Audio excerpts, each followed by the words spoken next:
तो बच्चों हम कर रहे थे मेयोसिस, और मेयोसिस में हमने कंप्लीट कर लिया था prophase 1।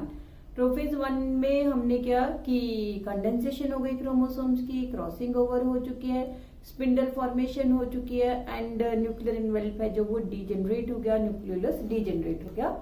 Now the cell will enter in the second phase of meiosis 1 which is known as metaphase. Next is metaphase 1. तो मेटाफेज 1 है जो, उसमें क्या हुआ, दिस इज सेल, सेल में ये हो गए सेंट्रियोल्स, क्योंकि हम एनिमल सेल दिखा रहे हैं, ये हो गया उसका स्पिंडल, ये हो गई डिसकॉन्टिन्यूस फाइबर्स। अब ये जो डिसकॉन्टिन्यूस फाइबर्स है ना बेटे, इनके ऊपर सेंटर में इक्वेटर पे आके अरेंज हो जाएंगे बाइवेलेंट्स। These are बाइवेलेंट्स।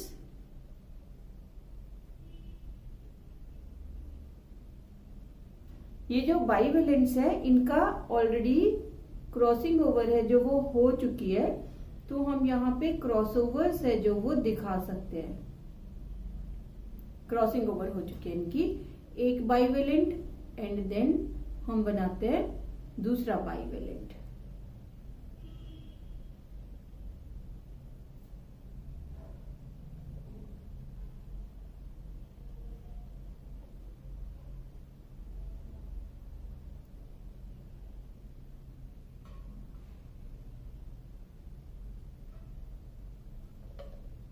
ये हम दिखा रहे हैं क्रॉसिंग ओवर हुई हुई। अब देखो यहाँ पे क्या चीज फर्क है। क्रोमोसोम जैसे हमने माइटोसिस में किया था कि क्रोमोसोम्स है जो वो अलाइनमेंट उनकी हो गई at the widest part of the spindle which is known as equator. यहाँ पे भी जो क्रोमोसोम्स हैं वो अरेंज हुए हैं at the widest part of the spindle which is known as equator. But यहाँ पे ये देखो, ये क्रोमोसोमल फाइबर हो गई, ये जो क्रोमोसोमल फाइबर है ये अटैच हुई with one homologous chromosome, and ये जो क्रोमोसोमल फाइबर है ये अटैच हुई to its pole with this chromosome. मतलब कि यहाँ पे जो स्पिंडल फाइबर है वो पूरी क्रोमोसोम के साथ अटैच हो रही है, नॉट विद क्रोमेटिड। ये चीज याद रखनी है। सिमिलरली ऑन दिस साइड ये जो स्पिंडल फाइबर है it get attached with this chromosome, and ये जो स्पिंडल फाइबर है it get attached with this chromosome. तो ये अलाइनमेंट ऐसे है कि it appears like a plate. इनको हम बोलते हैं मेटाफेजिक प्लेट, क्योंकि बाइवेलेंट्स अरेंज हुए हैं, तो this is known as double metaphasic plate. Double metaphasic plate है जो वो मेटाफेज 1 में बनेगी। तो क्या लिखेंगे हम about this metaphase 1, the homologous chromosome, here the bivalents arrange themselves on the equator of spindle,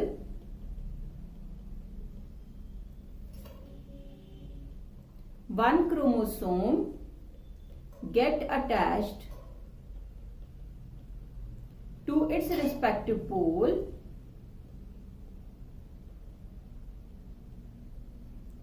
by one chromosomal fiber, and another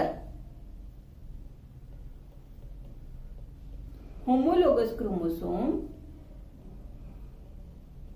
get attached to its respective pole by another chromosomal fiber। ठीक है, तो this forms double metaphasic, this forms a double metaphasic plate। तो metaphase 1 में double metaphasic plate बनी, and एक chromosome को एक fibre है जो उसके पोल के साथ जोड़ रही है, ना कि एक क्रोमेटिड को जोड़ रही है। तो ये हो गया about the metaphase 1। Then next stage आ गई anaphase 1। Next stage is anaphase 1। तो एनाफेज 1 में क्या होगा बेटे, ये जो क्रोमोसोम्स है ना पूरा का पूरा, अब ये जो स्पिंडल फाइबर्स हैं, जो क्रोमोसोमल फाइबर्स हैं, ये स्ट्रेच होने शुरू होंगे टूवर्ड्स देयर पोल, और ये अपने साथ पूरा का पूरा क्रोमोसोम है जो उसको लेके जाएंगे टूवर्ड्स वन पोल। एनाफेज 1। तो एनाफेज 1 में एक तो ये सेल्स हो जाते हैं इलोंगेट, क्योंकि अब इन्होंने साथ ही साइटोकाइनेसिस भी करनी है। ये हो गया स्पिंडल,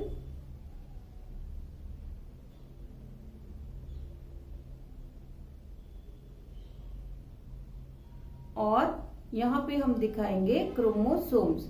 तो ऊपर हमने इस पोल पे रेड दिखाया,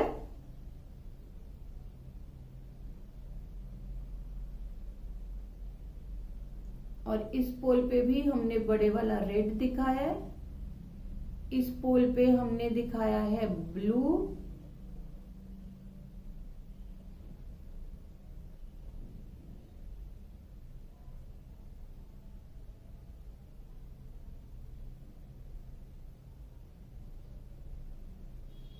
ये हो गए पूरा का पूरा जो क्रोमोसोम है, it will move towards their poles. ठीक है, यहाँ पे अब ध्यान रखना बेटे, बड़ी बार आएगा differentiate between anaphase of mitosis and anaphase 1 of meiosis.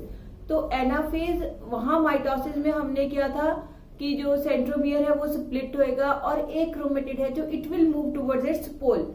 यहाँ पे हम कर रहे हैं कि बाइवेलेंट्स है जो वो सेपरेट हो गए, और उनके सेपरेशन की वजह से एक पोल पे एक पूरा का पूरा होमोलोगस क्रोमोसोम जा रहा है और दूसरे पोल पे दूसरा होमोलोगस क्रोमोसोम है जो वो मूव कर रहा है, resulting in the reduction of chromosome number.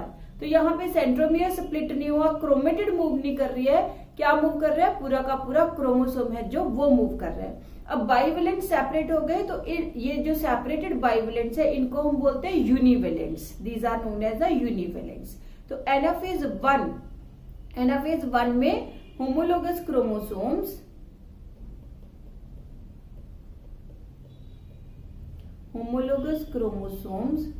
Start moving towards their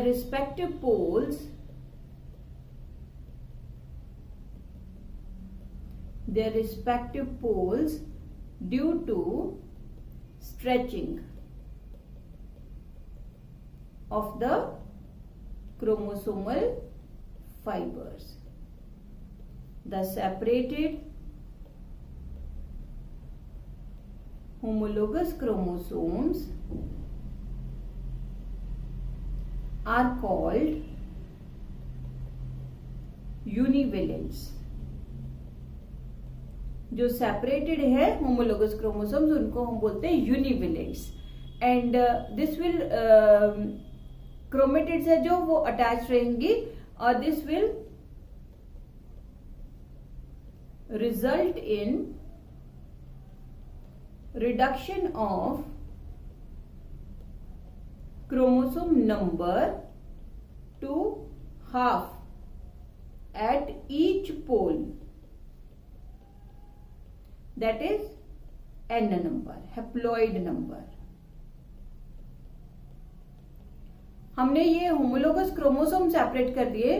अब जब ये साइटोकाइनेसिस करेगा तो पेयर्ड कंडीशन खत्म हो जाएगी। एक पोल पे ये पेयर में से एक एक क्रोमोसोम है जो टुवर्ड्स रिस्पेक्टिव पोल चला जाएगा, which will result in the reduction division, that is haploid number हो जाएगा। दूसरा क्या हुआ कि क्योंकि क्रॉसिंग ओवर हो गई तो पोल्स पे जो क्रोमोसोम जाएंगे उनकी क्वालिटी भी चेंज हो गई। तो क्वालिटी एंड क्वांटिटी दोनों चेंज हो गए इन मियोसिस 1, क्योंकि मियोसिस 1 में quality and quantity of chromosomes change हुआ, इसलिए हम मियोसिस 1 को बोलते हैं हेट्रोटिपिक डिवीजन। अब आ गया हमारे पास अगली stage which is known as telophase. Telophase 1।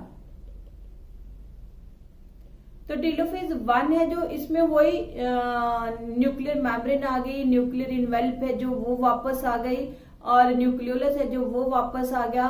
Chromosomes है जो इस केस में बहुत ज्यादा लेंथन है जो वो नहीं होंगे, क्योंकि उन्होंने अभी सेकेंड मियोसिस में एंटर करना है। तो क्रोमोसोम्स है बिट ऑफ उनकी लेंथनिंग होती है, otherwise it is immediately followed by cytokinesis. तो टेलोफेज 1 में the univalents reach to their respective poles,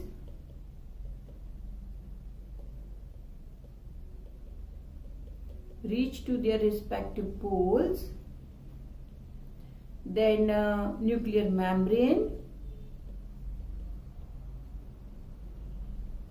reappears,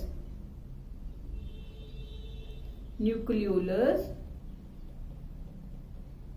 reappears, ठीक है, and telophase is followed by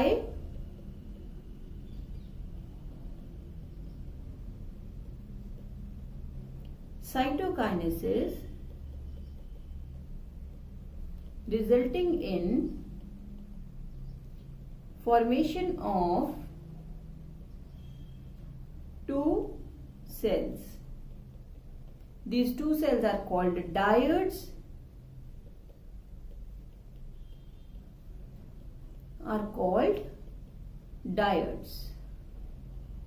इनको हम डायोड बोलेंगे। तो डायोड में हमारे पास बन गए अब दो सेल, एक ये हो गया, एक हो गया ये वाला सेल, क्योंकि हमने बोला साइटोकाइनेसिस हो गई। बट मियोसिस में ये जरूरी नहीं होता बेटे कि meiosis 1 is followed by cytokinesis and meiosis 2 is followed by cytokinesis. हो सकता है यहाँ पे सेल डिवीजन हो सकता है यहाँ पे साइटोकाइनेसिस ना हो।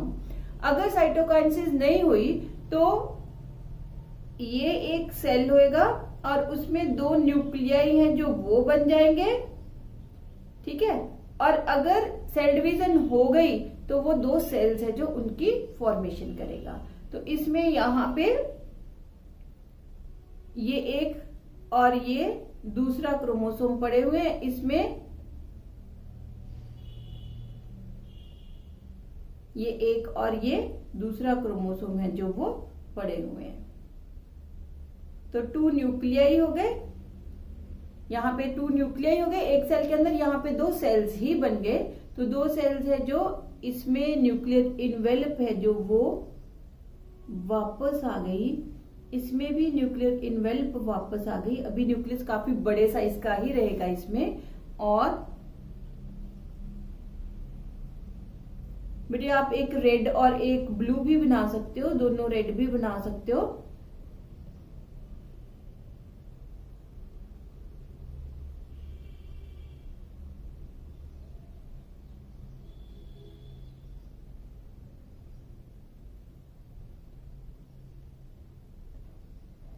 ये हमने क्रॉसओवर वाला दिखा दिया, ठीक है।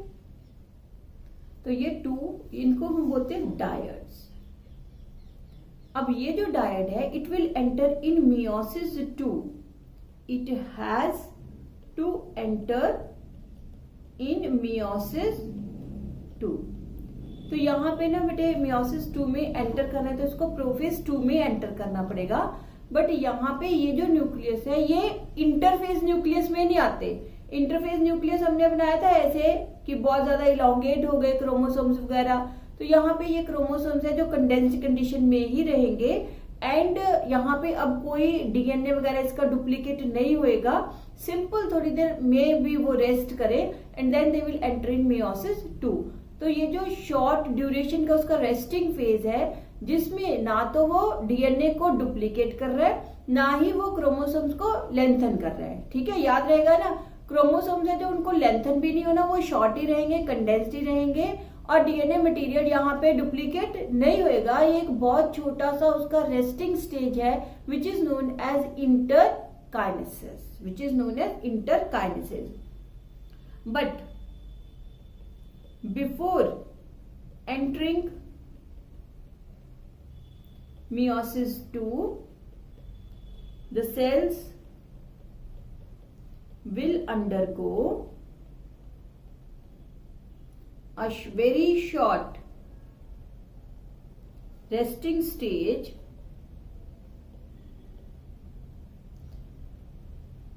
called interkinesis. ठीक है, there is no decondensation of the chromosomes, lengthen नहीं होंगे chromosome, and there is no duplication of the DNA. अब ये इंटरकाइनेसिस है जो इसके बाद सेल एंटर करेगा मियोसिस 2 में. Now the cell will enter in meiosis 2. तो मियोसिस 2 के हमने किए थे prophase 2, metaphase 2, anaphase 2 and telophase 2. असल में बेटे मियोसिस 2 है जो, it is just like mitosis, simple है. प्रोफेज इसका उससे भी सिंपल होता है माइटोसिस से. बाकी मेटाफेज, एनाफेज, टीलोफेज सेम होंगे as that of mitosis. Cell will enter in meiosis 2. Prophase 2 is very simple. Then prophase of, पहले हम लिख लें ये meiosis 2 is just like mitosis. Meiosis 2 is just like mitosis and involves prophase 2, metaphase 2, anaphase 2 and telophase 2. तो prophase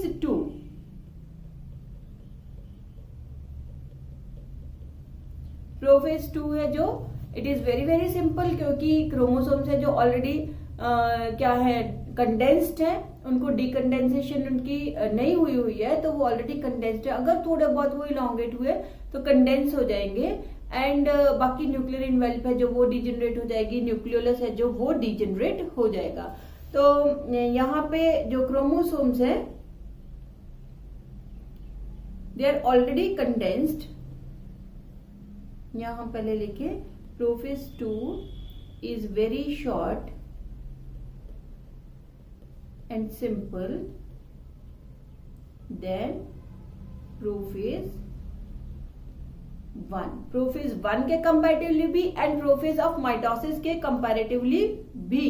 तो nuclear membrane है जो chromosomes है जो दे आर ऑलरेडी कंडेंस्ड.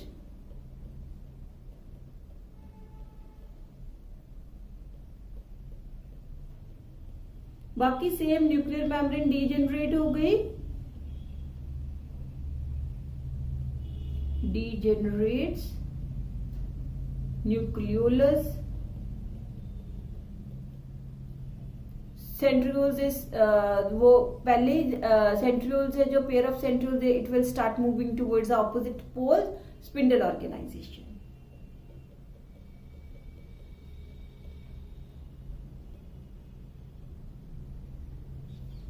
ठीक है, कहां तक कर लिया हमने, स्पिंडल ऑर्गेनाइजेशन तक. तो हमने किया बेटे मियोसिस 1 एंड मियोसिस 2 मैंने शुरू करवा दिया, जहां पे हमने प्रोफेज 2 कर लिया. तो एक बार मैं आपको मियोसिस 1 रिवाइज करवा देती हूँ. मियोसिस 1 अगर आपको याद हो तो हमने कहा था prophase 1, metaphase 1, anaphase 1 and telophase 1. Prophase 1 काफी लॉन्ग एंड कॉम्प्लिकेटेड है, जिसकी 5 sub stages leptotene, zygotene, pachytene, diplotene and diakinesis है. लैप्टोटीन में कंडेंसेशन, जाइगोटीन में condensation plus pairing of the homologous chromosomes which is synapsis followed by synaptonemal complex. फिर pachytene में there is crossing over with the formation of recombination nodule, and pachytene के बाद diplotene में there is dissolving of the synaptonemal complex resulting in the separation of homologous chromosomes. और फिर हमने किया था डायकाइनेसिस। डायकाइनेसिस में हमने किया था कि क्याजमेटा है जो उनकी टर्मिनलाइजेशन हो जाएगी, क्रोमोसोम सेपरेट हो जाएंगे, nuclear membrane disappear, nucleolus disappear, spindle की फॉर्मेशन। मेटाफेज 2 में हमने किया कि जो क्रोमोसोम्स हैं, होमोलोगस क्रोमोसोम्स, वो अपने आप को अलाइन करेंगे ऑन द इक्वेटर। पूरा का पूरा जो क्रोमोसोम है ये अपने पोल के साथ बाइंड है विद वन क्रोमोसोमल फाइबर, दूसरा है जो वो सेकेंड क्रोमोसोमल फाइबर के साथ बाइंड है।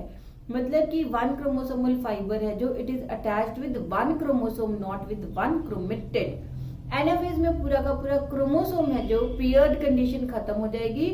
Out of a pair one chromosome will move towards one pole and another chromosome will move towards another pole, resulting in the reduction of the chromosome number, that is diploid से cells अब क्या हो जाएंगे, haploid।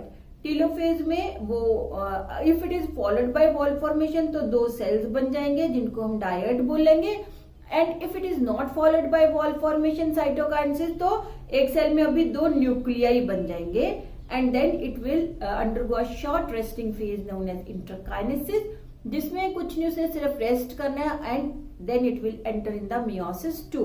DNA की duplication नहीं होगी दोबारा से यहाँ पे, तो इस शॉर्ट रेस्टिंग फेज को हम बोलते हैं इंटरकाइनेसिस। फिर ये चला गया प्रोफेज 2 में। प्रोफेज 2 बहुत छोटा है और सिंपल है क्योंकि क्रोमोसोम्स है जो वो ऑलरेडी कंडेंस्ड हैं, तो इसलिए सिर्फ न्यूक्लियर मेम्ब्रेन अगर थोड़े बहुत इलॉन्गेट हुए, बहुत थोड़े इलॉन्गेट हुए तो वो कंडेंस हो जाएंगे, नहीं तो कंडेंस्ड ही हैं। न्यूक्लियर मेम्ब्रेन डिसअपियर हो गई, न्यूक्लियोलस है जो वो डिसअपियर हो गया। बाकी हम करेंगे नेक्स्ट लेक्चर में मेटाफेज 2 से लेके और मियोसिस है जो इसको हम कर देंगे खत्म। ठीक है, तो नेक्स्ट लेक्चर में हम डिस्कस करेंगे अगला पार्ट, मियोसिस 2।